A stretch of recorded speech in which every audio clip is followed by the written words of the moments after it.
ایسے گانے جن کو سننے سے انسان کافر ہو جاتا ہے، دار اسلام سے ہی خارج ہو جاتا ہے۔ ان میں کچھ سدھو موسے والے کے بھی گانے ہیں جو کہ آج کل نوجوان نسل جو ہے اس کی بہت زیادہ فین ہے اور اسے بہت زیادہ فالو کرتی ہے، اسے بہت زیادہ محبت کا اظہار کرتی ہے، اور ہر دوسرے ٹک ٹاکر کو دیکھ لے تو وہ اپنے جو ہے وہ ویڈیو کے پیچھے سلومو میں بیک گراؤنڈ میوزک میں یہی گانے چلا رہے ہوتے ہیں اور بہت زیادہ فخر کر رہے ہوتے ہیں کہ ہم سدھو موسے والے کے فین ہیں، حالانکہ اس نے کھلا کفر بکا ہے۔ اور وہ ایسے گانے ہیں کہ ان کو گنگنانے والا شخص جو ہے، ان کو سننے والا، وہ کافر ہو جاتا ہے، دار اسلام سے ہی خارج ہو جاتا ہے۔ اور بہت سارے مسلمانوں کی تعداد ایسی ہے کہ جو یہ جانتے ہی نہیں۔ گانا سننا تو ویسے بھی جائز نہیں ہے، شرعاً جائز نہیں ہے، میوزک سننا یہ گناہ ہے، لیکن یہ جو گانے ہیں ان میں کفر بکا گیا ہے، ان کو سننے سے انسان دار اسلام سے ہی خارج ہو جاتا ہے، انسان کافر ہو جاتا ہے۔ تو ان گانوں سے آپ نے ضرور بچنا ہے۔ وہ کون سے گانے ہیں، میں یہاں پر ان کے جو کفریہ جملے ہیں وہ یہاں پر میں بیان کر دیتا ہوں۔ نقل کفر، یہاں پر ایک گانا ہے جس کے کچھ یوں جملے ہیں: دنیا بنانے والے دنیا میں آ کے دیکھ، صدمے سہے جو میں نے تو بھی اٹھا کے دیکھ۔ معاذاللہ اس میں رب کو چیلنج کیا جا رہا ہے، رب ذوالجلال کی ذات کو ظالم ٹھہرایا جا رہا ہے۔ معاذاللہ نقل کفر یہ جو ہے یہ بالکل کفر ہے، ٹھیک ہے نا۔ اس کو اگر کوئی شخص سنتا ہے اور گنگناتا ہے تو وہ دار اسلام سے ہی خارج ہو جائے گا۔ اس ویڈیو کو آپ نے مکمل دیکھنا ہے اور آگے ضرور شیئر کر دیں تاکہ آپ کے دوست دیگر جو جاننے والے ہیں وہ بھی ان سے بچ سکے۔ دوسرا گانا ہے، اس کے کچھ جملے یوں ہیں: حسینوں کو آتے ہیں کیا کیا بہانے، خدا بھی نہ جانے تو ہم کیسے جانے۔ اس میں معاذ اللہ کے علم کی نفی کی جا رہی ہے، جبکہ اللہ عالم الغیب ہے، اللہ غیب جاننے والا ہے، اللہ تو دلوں کے چھپے راز بھی جانتا ہے، ٹھیک ہے نا، علیم بذات الصدور ہے۔ لیکن یہاں پر خدا بھی نہ جانے تو ہم کیسے جانے، یعنی رب ہی نہیں جانتا ان کے کیا کیا بہانے ہیں، ٹھیک ہے نا۔ معاذ اللہ یہاں پر اللہ کو لا علم ٹھہرایا جا رہا ہے، جو کہ بالکل کفر ہے، ٹھیک ہے نا۔ اور یہ گانے نوجوان نسل جو ہے وہ سنتی ہے بڑے شوق سے۔ اسی طرح تیسرا گانا یہ ہے جس کے کفریہ جملے یوں ہیں، نقل کفر: رب نے مجھ پہ ستم کیا ہے، زمانے کا غم مجھے دیا ہے۔ یعنی یہاں پر بھی معاذ اللہ دیکھیں رب کو ظالم ٹھہرایا جا رہا ہے کہ رب نے مجھ پر ستم کیا، مجھ پر ظلم کیا ہے کہ زمانے کا غم جو ہے وہ مجھے دے دیا ہے، جبکہ اللہ رب العالمین کی ذات ظالم بالکل نہیں ہے، ٹھیک ہے نا۔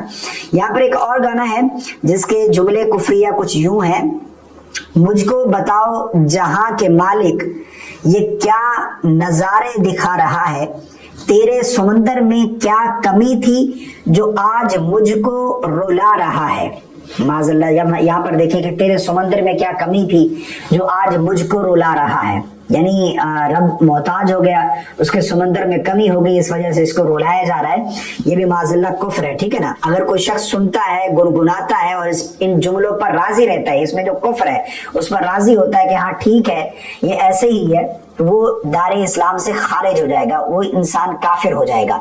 نمبر 5 پر ایک گانا ہے جس کے جملے کچھ یوں ہیں: رکھوں گا تمہیں دھڑکنوں میں بسا کے، رکھوں گا تمہیں دھڑکنوں میں بسا کے، تمہیں چاہوں گا خدا میں بنا کے۔ معاذ اللہ یہاں پر جو ہے وہ خدا میں بنا کے چاہوں گا تمہیں، یعنی جس طرح خدا کی عبادت کی جاتی ہے اس طرح میں تمہیں چاہوں گا، تمہاری عبادت کروں گا، تمہاری پوجا کروں گا، خدا میں بنا کے چاہوں گا تمہیں میں خدا میں بنا کے۔ یہ بالکل شرک ہے اور انسان جو ہے دار اسلام سے خارج ہو جاتا ہے۔ نمبر 6 پر ایک گانا یہ ہے: میں پیار کا پجاری، مجھے پیار چاہیے، رب جیسا ہی سندر مجھے سندر یار چاہیے۔ اب یہاں پر دیکھیں رب جیسا ہی مجھے سندر یار چاہیے، یہ کیا ہے؟ یہ کفر ہے، یہ کفریہ جملے ہیں جو اس میں بکے گئے ہیں، ٹھیک ہے نا۔ تو ان گانوں سے آپ نے بچنا ہے۔ اس طرح نمبر 7 پر گانا ہے جس کے کفریہ جملے یوں ہیں، نقل کفر: جب سے تیرے نینا میرے نینوں سے لاگے رہے، جب سے تیرے نینا میرے نینوں سے لاگے رہے، دیوانہ ہوا سب سے بیگانہ ہوا، رب بھی دیوانہ لاگے رہے۔ معاذ اللہ یہاں پر رب کی ذات کو دیوانہ ٹھہرایا جا رہا ہے۔ لا حول ولا قوت الا باللہ. یہ دیکھیں کتنا بڑا کفر ہے اور کتنا بڑا کفر بکا گیا ہے اس جملے میں, اور اس گانے کے اس اشعار میں کتنا بڑا کفر ہے, اور لوگ اسے سنتے ہیں بڑے شوق سے. اگر کوئی سنتا ہے, رضامندی کا اظہار کرتا ہے, راضی ہوتا ہے اس کفر پر, تو وہ بھی دار اسلام سے خارج ہو جائے گا. نمبر 8 پر ایک گانا ہے جس کے جملے یوں ہیں: ہر دکھ کو ہے گلے لگایا, ہر مشکل میں ساتھ نبھایا, ان کی کیا تعریف کروں, فرصت سے ہے رب نے بنایا. یعنی رب نے, یہ اپنے محبوب کی تعریف کر رہا ہے کہ رب نے میرے محبوب کو فرصت سے بنایا, معاذ اللہ, جبکہ رب کی ذات یہ کن کہے تو ہو جاتی ہے. یہاں پر یہ بتایا جا رہا ہے کہ ان کی کیا تعریف کروں, فرصت سے ہے رب نے بنایا. اچھا, سدھو موسے والا کا ایک گانا ہے جس میں اس نے بہت زیادہ کفر بکا ہے, ٹھیک ہے نا, اور آج کل ہر دوسرا ٹک ٹاکر اپنے سلوگوں کے پیچھے جو ہے وہ یہی گانا چلا رہا ہے, بڑا جو ہے وہ اپنے آپ پر خوش ہے, راضی ہے کہ کیا بات ہے, میری پرسنالٹی جو ہے واہ واہ ہو گئی, جبکہ اس گانے میں اس نے بہت بڑا کفر بکا ہے, بہت بڑا کفر بکا ہے. سدھو موسے والا کی بہت زیادہ آج کل نوجوان نسل فین ہے, تو ان کو جو ہے وہ دل کے کان کھول کر یہ سننا چاہیے, سمجھنا چاہیے اس کو کہ وہ کیا سن رہے ہیں اور کیا جو ہے وہ اپنے ویڈیوز میں لگا رہے ہیں. گانا ہے اس کا 295, یہ اس کا گانا ہے جس کے جملے کچھ یوں ہیں, یہ پنجابی میں ہے اگر میں غلط نہ بولوں تو. یہ ہے: سچ بولے گا تا ملو 295, کرے گا ترقی پت ہیٹ ملو گی. آگے ہے: جڑا کھڑا دیندا ہے وچار اٹھ کے. اچھا, اس میں جو کفریہ جملہ ہے وہ ہے: جڑا کھڑا دیندا ہے وچار اٹھ کے, انج لگے رب جویں ہاتھ کھڑے کر گیا, پڑھا جدو صبح اخبار اٹھ کے. معاذ اللہ, اس میں بھی رب کو لاچار قرار دے دی ہے, ٹھیک ہے نا, رب جو ہے وہ لاچار ہو گیا, بے بس ہو گیا. معاذ اللہ, اس میں یہ کفر بکایا گیا ہے کہ رب بھی بے بس ہو گیا, یعنی اتنا مجھے جو ہے وہ عروج مل گیا, پڑھا جدو اخبار اٹھ کے, پڑھا جدو صبح اخبار اٹھ کے.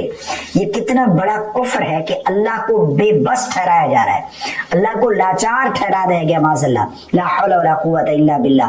تو یہ جو گانا ہے یہ ہر دوسرا ٹک ٹاکر جو اپنے ویڈیو کے بیک گراؤنڈ میں یہ میوزک لگا رہا ہے, جبکہ یہ بالکل کفر ہے. اس کو سن کر اس پر راضی ہونا, اس کو گنگنانے والا شخص, اس کو گنگنانے والا شخص, اس پر راضی ہونے والا ہے اس کفر پر, وہ شخص بھی خود دائرہ اسلام سے خارج ہو جائے گا, ٹھیک ہے. آج کل نوجوان نسل جو ہے سدھو موسے والا کو بہت زیادہ اپنا وہ جو ہے وہ پتہ نہیں کیا کچھ بنائے رکھی ہے, بہت زیادہ اس کو زیادہ فالو کرتی ہے, اس سے محبت کرتی ہے. یاد رکھیے گا, حدیث پاک کا مفہوم ہے کہ جو شخص جس سے محبت کرتا ہے نا دنیا میں, قیامت کے دن وہ اسی کے ساتھ ہوگا.